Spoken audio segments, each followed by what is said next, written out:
Zap Crypto. Tous les jours, toute l'actu au même endroit. Bon visionnage! Et n'oublie pas de nous soutenir, abonne-toi et active la cloche pour ne pas manquer le prochain Zap Crypto. Bonjour la cryptosphère, comme d'habitude on commence par le Fear and Greed Index avec une légère augmentation, on passe de 46 hier à 51, mais toujours dans le neutral, le Social Index sur Up et le Market Order Flow lui aussi dans le neutral.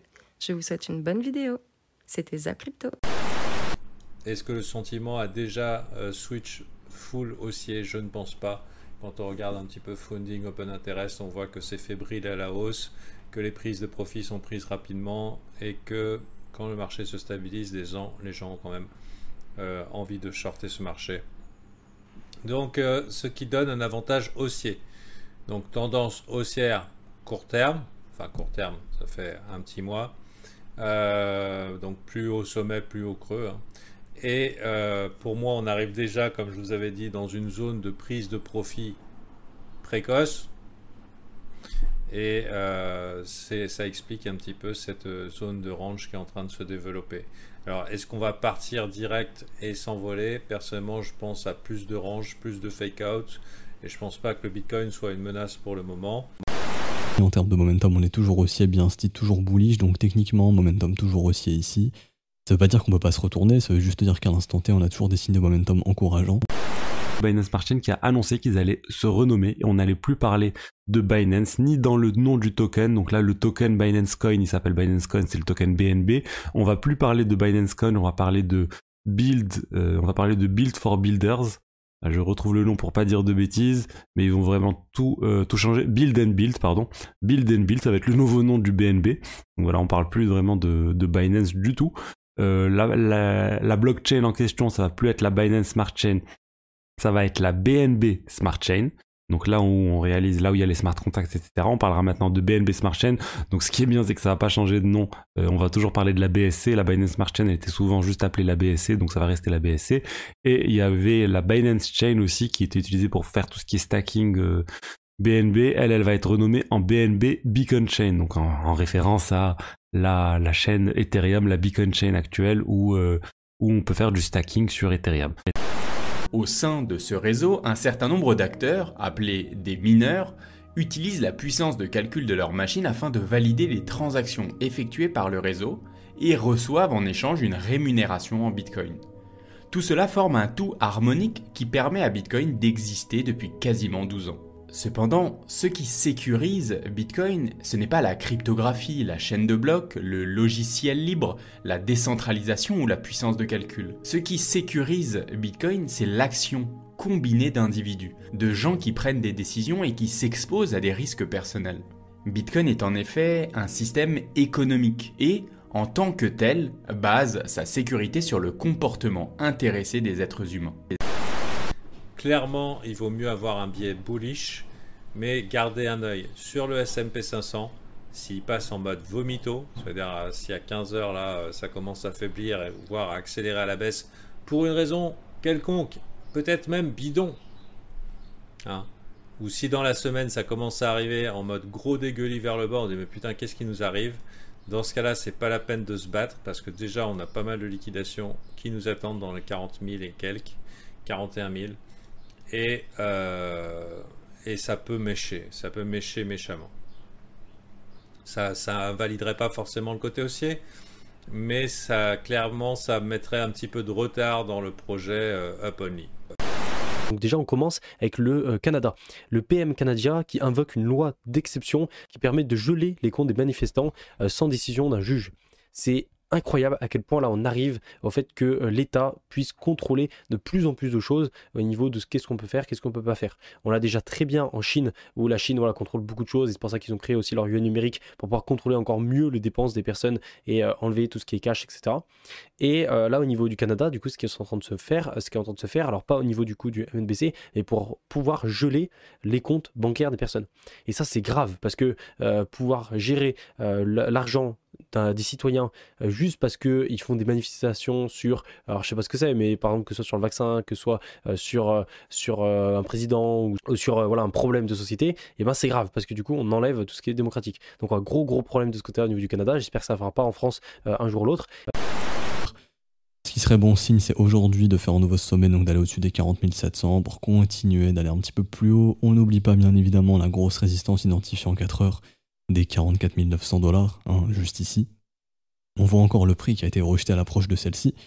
Si on la casse qu'on clôture au-dessus, à ce moment-là, tout est bon, ça ouvre les portes à aller chercher le premier arrêt qu'on a vu ensemble, donc les 46 700 $, et ensuite les zones que personnellement on avait identifiées, et je pense que c'est le prochain objectif, hein, si on s'affranchit de la zone résistante ici. Pour moi, c'est clairement au-dessus des 48,6 pour défoncer tous les sommets ici où beaucoup de stops de short et de liquidation short attendent. C'est un objectif pour moi à venir chercher si on veut chasser des shorters ici.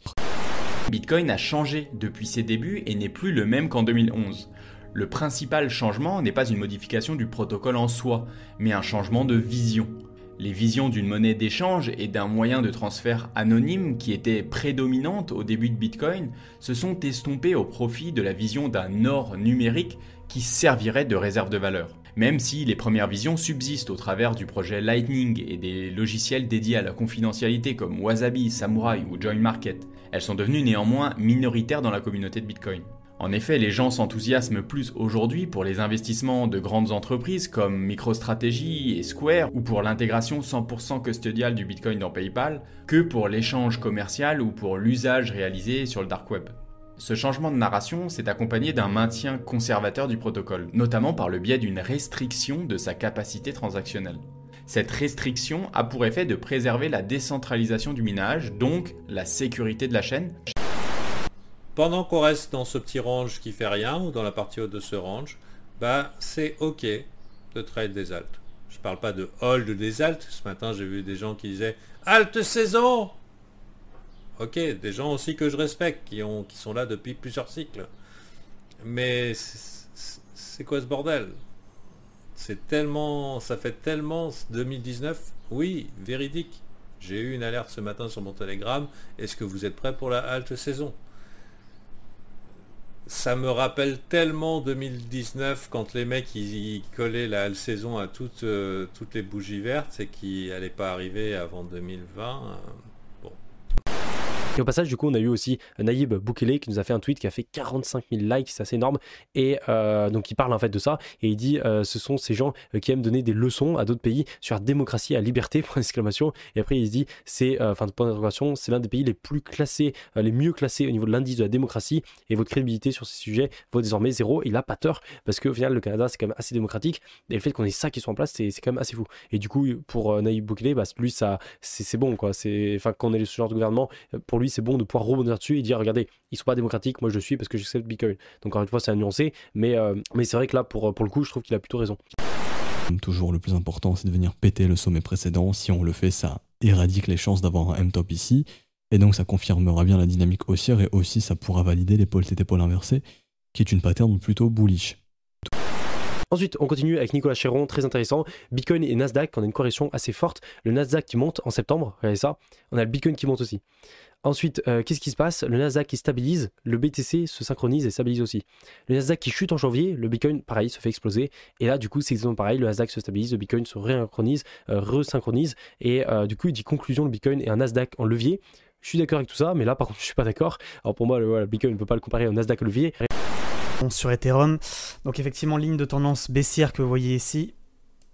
Et à chaque fois, en fait, en réalité, il suffit d'attendre alors la cassure de la ligne de tendance baissière pour rentrer en position pour effectivement retourner la tendance. Je vous rappelle, les figures chartistes en épaule tête épaule inversée sont des figures chartistes de retournement haussier avec un objectif correspondant au report de la tête suite à la cassure. Donc si on doit casser ce niveau, on voit que l'objectif est situé sur Ethereum à 4520 $ par exemple. Donc effectivement, différentes opportunités d'entrée sur Ethereum.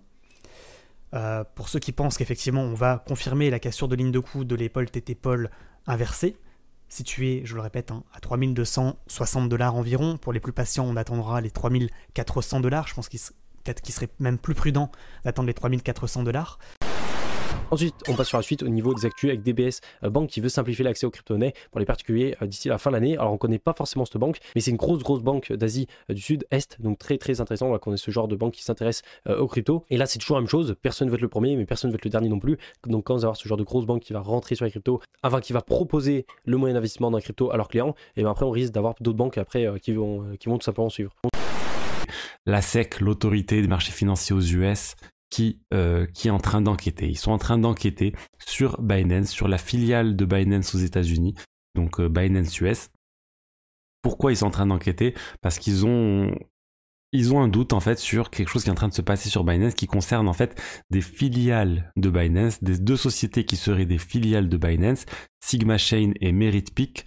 Ça c'est des sociétés qui font du trading, c'est des sociétés de trading en fait qui sont sur Binance, qui font du market making. Donc pour ceux qui connaissent pas le market making, c'est des sociétés qui apportent en fait un peu de liquidité sur les marchés. Et toi, tu es bière ou tu es boule? Dis-nous en commentaire.